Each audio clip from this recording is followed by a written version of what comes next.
I don't talk to Stephen A. Smith at all. Nobody in my family, my friends, they don't talk to Stephen A. Smith, so he's lying. If you ask me a question, I'll talk about them. But like I said before, I have people who I talk to about everything, and I know for a fact they didn't talk to him, so he's making up stories. Stephen A., waiting to hear what you had to say about this all weekend. I know a lot of people are. What's your response to this? Well, my first response, Molly, Skip,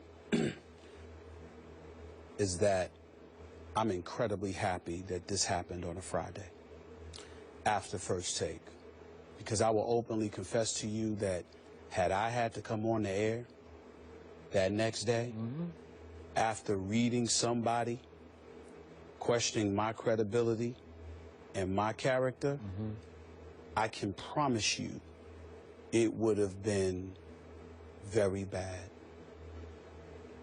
Kevin Durant is the one that's lying. I have interviewed Kevin Durant. His year, I interviewed him at his home in Seattle. I interviewed him years ago when we were in Orlando for SportsCenter. I've talked to him on several occasions, literally within the last year, where we've run across one another at an arena, or one time we saw each other at 40-40, because obviously he's being repped by Rock Nation right now, whatever the case may be. No reporting that went on in that regard, just pleasantries and things of this nature. That statement that he came out with, that was a surprise to me, because I had no idea that he had any kind of problem with me whatsoever, okay? I wasn't aware of it, so it was news to me. That's point number one. Point number two is, what it comes down to is that Kevin Durant is trying to put me in some kind of jacket or whatever the case may be. Let me be very, very clear, my brother, it does not fit. You are in no position to question my credibility whatsoever. A matter of fact, one would argue, what position are you in to question the credibility of anybody in the media, particularly when the last time we really heard you say anything of significance, it was when you were addressing the media or undressing the media in February and telling them, could y'all put up this quote for America to see, please? Here it is right there. You guys really don't know bleep. To be honest, man, I'm only here talking to y'all because I have to. So I really don't care. Y'all not my friends. Y'all going to write what you want to write. You're going to say what you're going to love us one day and hate us the next. That's part of it. So I just had to learn how to deal with it. Come back to me, please.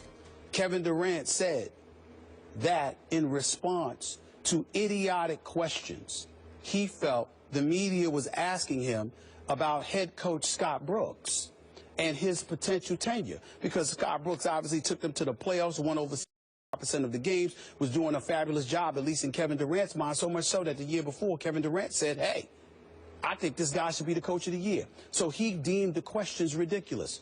That was in February. What happened in April, Skip? Scott Brooks was fired. Okay, and now Billy Donovan is coaching. So those same people that you were talking about, those same people you labeled essentially idiotic, although to your credit, you got wise and came back and apologized, ultimately you showed your true feelings. It's like somebody that's a bit inebriated, somebody that's really speaking their mind and their heart, and then they want to turn back and say, well, you know what, we really apologize, when you really, really didn't mean to. You just upset that the heat that came your way was something that you couldn't deal with. He also went on to say, nobody that I know really talks to him. Well, his own mother was on this show. His brother Tony is somebody that I ran across on many occasions.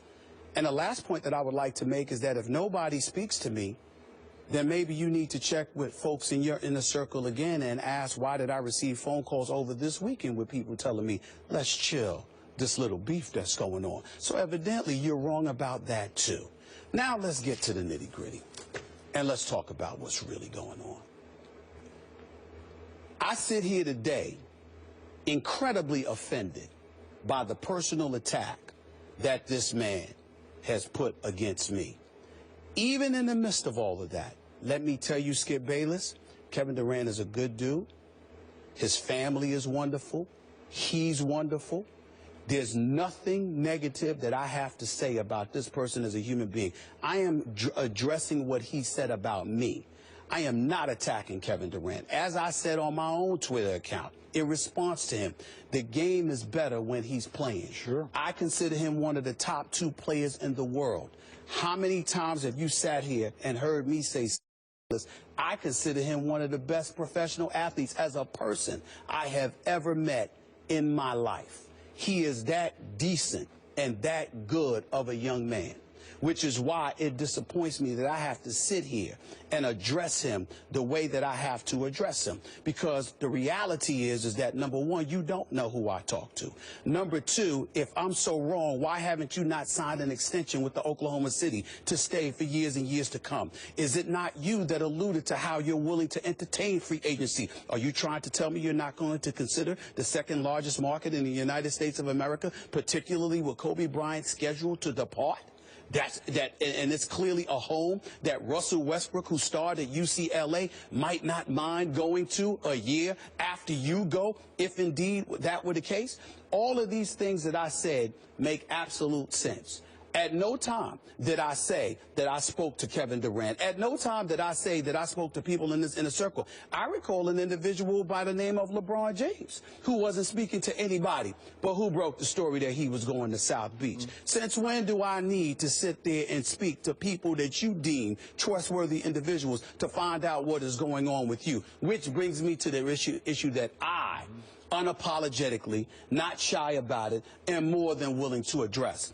Let me say this, because I know that we as reporters don't like to say this because it comes across as, you know, a bit boisterous or whatever the case may be. I'm sorry, Skip Bayless. My career spans 20-plus years. How many reporters do you know has broken as many stories as I have? All of these folks that want to talk about me, Washington Post picking up the story, USA Today picking up the reputable publications. I'm not calling out anybody. I'm just addressing people who are willing to call me out. Are we willing to put my resume up against the people who talk about me? I welcome that. I know it's not popular to say, but this thought process that says, hey, well, you know what? He's just somebody who runs his mouth. I don't show up at NBA arenas. I'm not on the road. I'm not inside of those locker rooms. And more importantly, what I would like to ask Kevin Durant and some of the brothers who talk behind my back in the NBA that probably put him up to something stupid like this, let me ask a question. Do you really want me to come out of this seat and go back on the scene? Do you really want to see me in an NBA arena? Because I can assure you I find out more in 10 minutes than I can get from 50 phone calls. I have proven it. Now, we can sit up here, we can debate all day long till the cows come home. I am a black man on national television with a big mouth. And I will still stand up here today, and I will put my resume spanning 22-plus years up against anybody in this industry. We really want to go here? We really want to start something with me? You sure about that? I just want people to think about that, because what I'm saying is this. How many times, Skip Bayless, have you seen me over the years sit here and say to me, we ain't getting into people's personal life. We ain't going there. We ain't touching. We just talk about their game. Russell Westbrook is a great guy.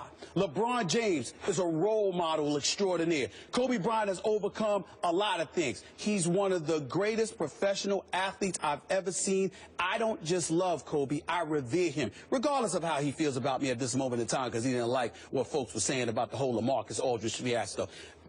Is there anything else that I can say about Dwayne Wade, about how great of a person that I think he is? Steph Curry, you know, Chris Paul, the list goes on and on and on. But the level of sensitivity that Charles Barkley and so many others have alluded to is growing quite alarming. Because somehow, some way, everything is personalized. And it's got to the point where it's ridiculous. Kevin Durant is the last person on earth that should be going off on the media like that. Not that he's done anything wrong, because the guy is a great person. And I still stand here and say that at this moment in time, the NBA is better when Kevin Durant is around. Okay. He's philanthropic, his charitable donations, American Red Cross, the list goes on and on. He's a phenomenal person, not just a player. But the guy and the sensitivity that these guys display, the way they are on attack, somebody needs to tell them, it's time you pump the brakes. We don't have to talk to you to talk about you. You want to start something That's just not the wise thing to do, especially when you have no validity.